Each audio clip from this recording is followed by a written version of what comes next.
அனைவருக்கும் வணக்கம். Welcome to world village cookery channel. எல்லாரும் எப்படி இருக்கீங்க? அனைவருக்கும் இனிய தமிழ் புத்தாண்டு நல்வாழ்த்துக்கள். இந்த அருமையான தமிழ் புத்தாண்டு நாள்ல நாம ஒரு புதுசா ஒரு டிஃப்ரெண்டான பிரசாதத்தை செஞ்சு கடவுளுக்கு தமிழ் வருஷ பிறப்பு அன்னைக்கு எப்படி படைக்கிறதுன்னு நாம இன்னைக்கு இந்த வீடியோல பார்க்க போறோம். அந்த பிரசாதத்தோட பேர் என்னன்னு பார்த்தீங்கன்னா கல்கண்டு பொங்கல், கல்கண்டு சாதம் கூட சொல்லுவாங்க. இது வந்து சிதம்பரம் தில்லை நடராஜர் கோயில்லையும் மதுரை மீனாட்சி அம்மன் கோயில்லையும் கடவுளுக்கு ஸ்பெஷல் அக்கேஷன்ல நைவேத்தியமா படைக்கிற ஒரு அற்புதமான பிரசாதம். வாங்க இந்த அருமையான கல்கண்டு பொங்கல் அல்லது சாதத்தை வீட்லயே கோயில்ல டேஸ்ட்டுக்கு எப்படி செய்யுதுன்னு பார்க்கலாம். அதுக்கு முன்னாடி நம்ம சேனலை சப்ஸ்கிரைப் பண்ணாமல் இருந்தீங்கன்னா தயவு செய்து சப்ஸ்கிரைப் பண்ணுங்க. பக்கத்தில் பெல் ஐக்கான் வரும், அதையும் ப்ரெஸ் பண்ணிடுங்க.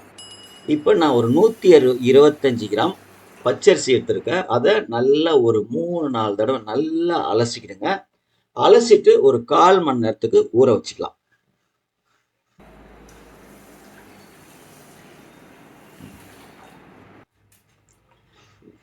ஊற வச்ச அரிசியை இது மாதிரி ஒரு குக்கரில் போட்டுக்கிட்டு 4 மடங்கு தண்ணி ஊற்றிக்கணும். அதாவது ஒரு கப்பு அரிசி நம்ம எடுத்துருக்கோம் இல்லையா, அதே கப்பில் 4 மடங்கு தண்ணி ஊற்றிக்கங்க.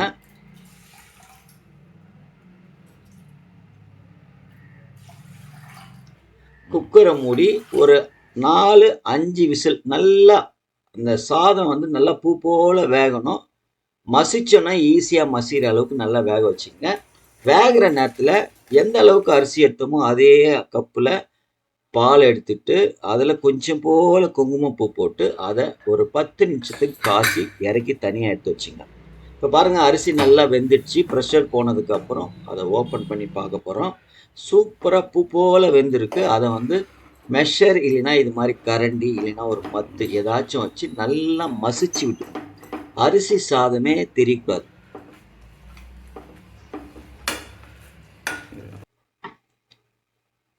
இது மாதிரி நல்லா மசிச்சு விட்டுங்க. மசிச்சு விட்டதுக்கு அப்புறம் ஸ்டவ் பற்ற வச்சு சிம்மில் வச்சுட்டு நம்ம எந்த அளவுக்கு அரிசி எடுத்தோமோ அதே கப்பில் நான் 3 கப்பு டைமண்ட் கல்கண்டு எடுத்திருக்கேன். நீங்கள் முதல்ல ஒரு 2.5 கப்பு போட்டுங்க. ஏன்னா டைமண்ட் கல்கண்டோட சர்க்கரை தன்மை ஒவ்வொரு கல்கண்டுக்கும் மாறும். ஸோ கொஞ்சம் முதல்ல 2.5 கப்பு போட்டுங்க. அதுக்கப்புறம் தேவைப்பட்ட 1/2 கப்பு சேர்த்துக்கலாம். நான் 3 கப்பு சேர்த்துருக்கேன். கொஞ்சம் சூடாக கல்கண்டு அப்படியே கொஞ்சம் கொஞ்சமாக கரைஞ்சி இது மாதிரி மெல்ட் ஆக ஆரம்பிக்கும். நல்லா கிண்டி விட்டுக்கினே இருக்கணும். ஸோ கல்கண்டும் சாதமும் நல்லா மெர்ஜ் ஆனதுக்கப்புறம் இது மாதிரி நல்லா நிற்காம கிண்டி விட்டுக்கினே இருக்கணும். நல்லா மெர்ஜ் ஆனதுக்கு அப்புறம் நம்ம காய்ச்சி வச்சிருக்கோம்ல குங்குமப்பூ பால், அதை இதோட சேர்த்துக்கணும். சேர்த்துட்டு திரும்பவும் நல்லா கிளறி விடுங்க. குங்குமப்பூ ஆப்ஷன் தான். குங்குமப்பூ இல்லை அப்படின்னா வெறும் பால் சேர்த்துட்டு நம்ம ஏலக்காய் பொடி கூட சேர்த்துக்கலாம். குங்குமப்பூ ஒரு நல்ல ஒரு ஃப்ளேவர் கொடுக்கும், செம்ம டேஸ்டாக இருக்கும். இப்போ நல்லா கிண்டி விட்டுட்டு சிம்மில் வச்சுட்டு இது கொஞ்சம் லேசாக வேக விடுங்க. வேகிற நேரத்தில் நாம் ஒரு 75 ml இல்லை ஒரு 100 ml நெய் எடுத்துக்கலாம். நெய்யோட அளவு நீங்கள் ஃபிக்ஸ் பண்ணிங்க, உங்களுக்கு ஏற்ற மாதிரி நீங்கள் நெய் எடுத்துங்க. அதில் உங்கள் வீட்டில் என்னென்ன நட்ஸ் அவைலபிளோ, முந்திரி, பாதாம், பிஸ்தா, சாரப்பருப்பு, வெள்ளரி விதை எது இருந்தாலும் கொஞ்சம் கொஞ்சம் போல் எடுத்துங்க. ஆப்ஷனல் தான் இது. ஆனால் முந்திரி பாதாம் எதுனா 2-3 இருந்ததுன்னா கூட போதும்.